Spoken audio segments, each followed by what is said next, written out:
J'étais dans la commission des affaires étrangères du Parlement européen quand nous avons été informés des attaques à l'aéroport et dans le métro. Notre première réaction a été l'effroi face à ces actes terroristes barbares, ici, au cœur de l'Europe.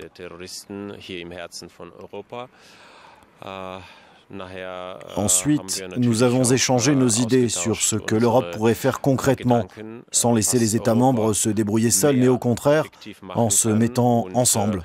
Nicht nur die Mitgliedstaaten alleine sich diese Herausforderungen stellen, sondern wir zusammen viel besser es meistern können. Mais quelles mesures pourrait-on prendre ? Pour moi, il faut clairement que l'Europe s'engage plus en matière de politique étrangère, de défense, de sécurité, une agence de renseignement commune à un niveau européen, ce que jusqu'à présent les États membres refusent. Mais je crois que dans la situation actuelle, il est essentiel d'agir ensemble, d'échanger nos informations, parce qu'il est impossible de combattre efficacement le terrorisme juste en mettant des policiers et des militaires dans la rue, comme c'est le cas depuis des mois à Bruxelles.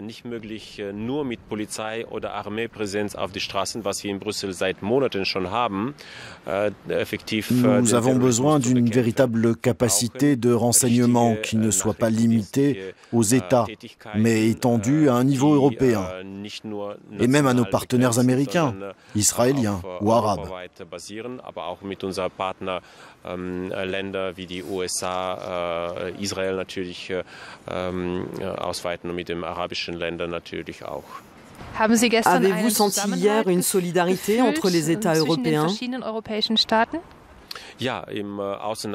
Oui, à la commission des affaires étrangères, nous avons, au-delà de l'effroi, immédiatement pensé aux familles des victimes et au fait que nous n'en avions pas fait assez, pas ici, au Parlement européen.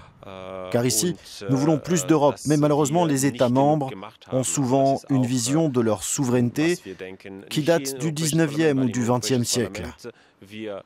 Alors que la souveraineté au XXIe siècle est totalement différente de ce qu'elle était il y a un siècle ou deux. Ce dont nous avons besoin, c'est ce que l'on appelle une souveraineté partagée, qui nous rendra beaucoup plus forts que si nous prenons nos décisions au niveau national. Im 19. oder 20. Jahrhundert. Wir brauchen starke, gemeinsame sogenannte geteilte Souveränität oder Shared Sovereignty, was uns alle viel stärker machen wird, als jede einzelne nationale Entscheidungen zu treffen.